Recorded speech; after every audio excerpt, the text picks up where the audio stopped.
Hi, my name is Katherine Geren, and I'm an actress, writer, and producer on School of Hollywood today. Hi, this is Steve Owens, your host of School of Hollywood. I am so glad you joined us today.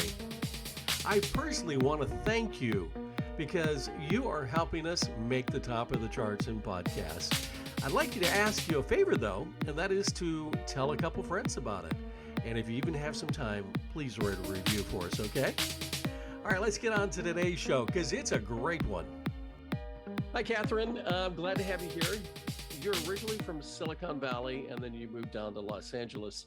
How did the tech world influence your movies and TV business at all? I would say it has more so in my work ethic than actual, you know, actual ideas in terms of writing and my work. I would say just growing up in such a pressure cooker the industry is very competitive there, the tech industry, and most of my friends' parents were in the tech industry, still are. Most of my friends went into the tech industry, and you have to have like a ruthless work ethic to succeed. And that was very much instilled in us while we were growing up. And I don't think I would be as successful as I am today if I didn't understand how much hard work plays in this industry.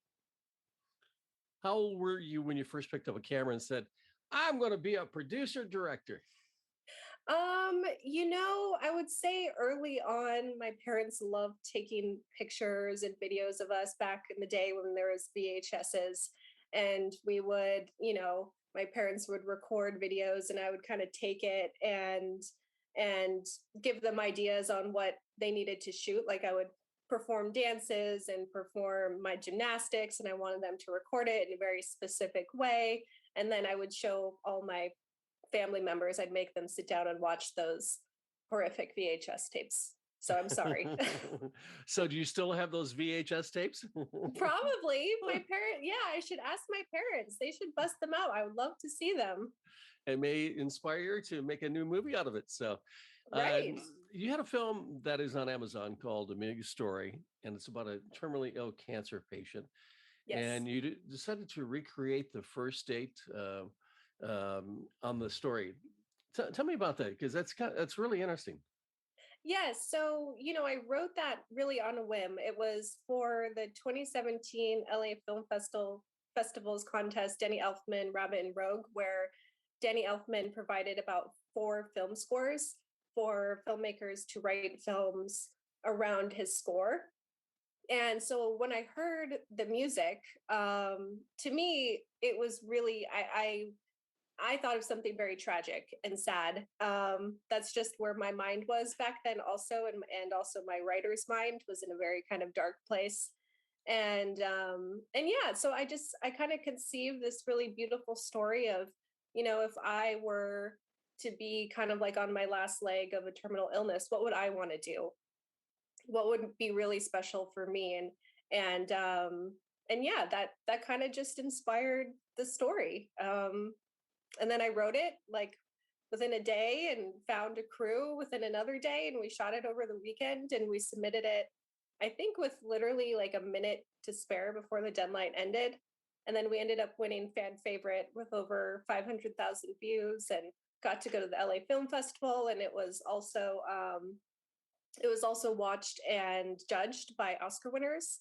So that was just a huge, that was like that's all I wanted, really, was to go and meet these wonderful filmmakers and wonderful people. And it was such of my career. In 2018, you did another short, Behind Her Eyes, which is 9 minutes long. How many minutes of footage did you actually shoot to end up with 9 minutes? I would say that one, we were pretty comprehensive and cohesive about what we wanted. That one, we didn't shoot a ton of extra footage. I mean, I worked with a director who has been working in this industry for quite a while, and a DP who has been working in this industry. So I feel like number one, we didn't really have a budget, so we didn't really have a lot of time to shoot a lot of extra footage. But we also really knew what we wanted. So, well, of course, on the cutting room floor, sure, there's some extra stuff, but really not that much extra on that one, but that was really fun. I love that film. Did you have a hard time getting everything into 9 minutes?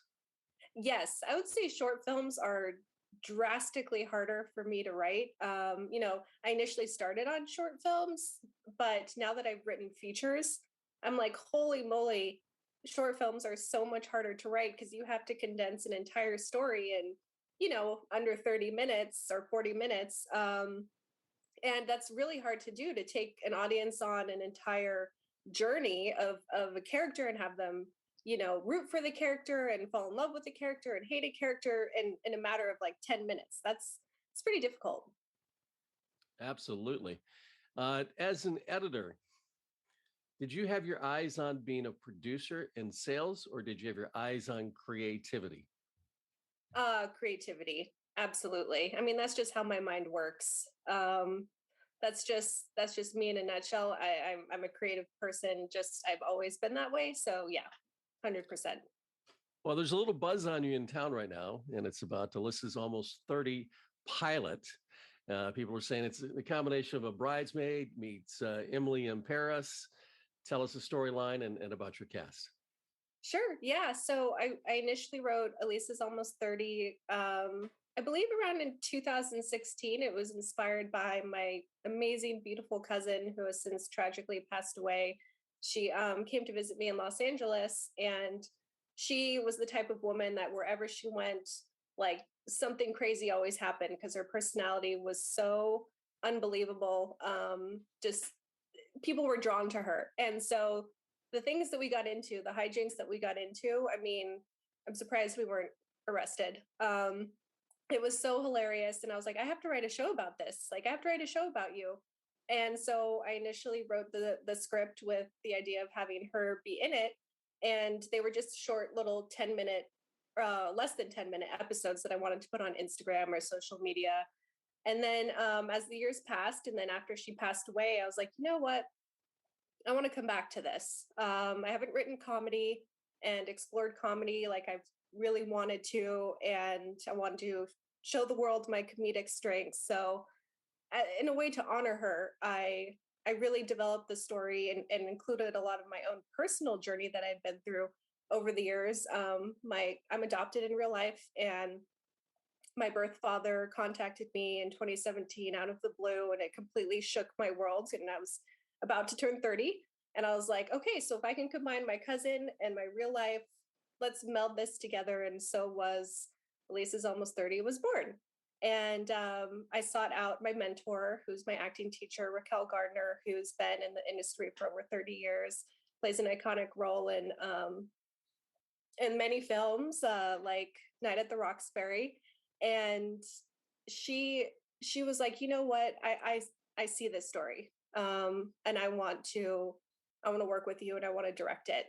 And that was such a huge compliment, and we just hit the ground running. And I became executive producer, her director, and we just started making it, and before you knew it, this amazing cast started to really attract to the script. And that was such a huge compliment. People that are, working actors, I mean, really big names, like Ryan Carnes. He's the male lead. He's been on Desperate Housewives and General Hospital. Manon Matthews, who's a personal friend of mine. She's a huge social media star with millions of followers. Salida Ebanks, the former Victoria's Secret model, plays my best friend. And Matt McCain, he's been in all the Judd Apatow films. He plays Salida's husband. I mean, it was like a dream come true. And the DP that is attached and shot it is has been working in the industry for so many years. Don Morgan, he's won 5 Emmys, Lifetime Achievement Award winner. So the people that were attracted to my script, that was the biggest compliment, where these people wanted to bring my words to life, and it created an absolute dream come true. That is awesome. Actually, Raquel and I actually go back many, many years ago. I Oh, had a oh my client. God. Oh my I had a gosh. series Oh regular my on Port God. Charles the same time that she was Oh on. my God. That's amazing. So what is the plan for the TV pilot? Are you shopping it to the networks, to the streamers? Where are you at Yes, on it? yes, yes. And I'd love to come back after I can announce probably my biggest news on it. We're still kind of in negotiations with someone, but as soon as we can announce that, we will, and we will put it out there in the world. And then I'd really love to premiere it at a really big film festival like South by Southwest. And yeah, we already have people that are interested in it. But yeah, definitely we see it on a streamer somewhere, and everyone that's been involved sees it on a streamer somewhere. So Great. What advice do you have for actors wanting to produce their own project? first of all, oh my God, be prepared for how hard it is. I don't want to scare people away, but it is a lot of work. And I think you really have to love the project, because you are going to, see it from every angle. Just casting alone and hearing my words over and over and over. And I was like, oh my God, if I hear my script one more time by people. But so it's like, you really have to love the story, because you're going to be so immersed in it for so many months, and you Hmm. really have to believe in it. But if you do, the rewards are undeniable. Where it can take you and where it can take your career is like nothing else. So just really fall in love with the project and really believe in it, and know that it does take immense, immense hard work. Did you have a hard time getting actors to come aboard without pay or play offers in your project? Thankfully, well, I self-funded the project, and thankfully most of the actors were really pretty flexible. But they also really believed in the work. I think that was the biggest kind of draw for them, is that they knew that they saw this going to air. Like this was a project where they're like, you know what, I can hop in on this, and it will take not only your career to the next level, but my career to the next level. So that was just really beneficial for me, that my work kind of spoke for itself. If you were to start over in your career, what major changes would you make, if any at all? I would start writing earlier. I would definitely, yeah. I worked in commercials and commercial print for many, many years, very successfully. And I wish that I had started earlier. I don't want to call myself, but I wish I was like a young kid, like really hungry out of the gate, and started creating the moment I got to LA. So what's next for you? Selling this project, absolutely, premiering it, and I'm also working on 2 features, and I'm pitching those, and I'm commissioned on one, and yeah, I really hope this year that I can have not only my pilot sell, but my feature film sell, and the one that I'm commissioned on, I can see it on a network. So Fabulous. Where can people find you on social media? you can find me on Instagram. My name is Katherine Geren on there, and my username is at Kat Geren, Katgeren. And I have a Facebook page, Katherine Geren Actress, and check me out on IMDb too. Fabulous. I appreciate you being here today on School of Hollywood. Thank you so much and thank you for having me on School of Hollywood. Hope you enjoyed today's School of Hollywood. I did. I learned some great new insights. Please tell your friends about the podcast, and if you could take a moment and write a review for us, because we want to go up the charts. And the only way we can do that is with your help on the School of Hollywood.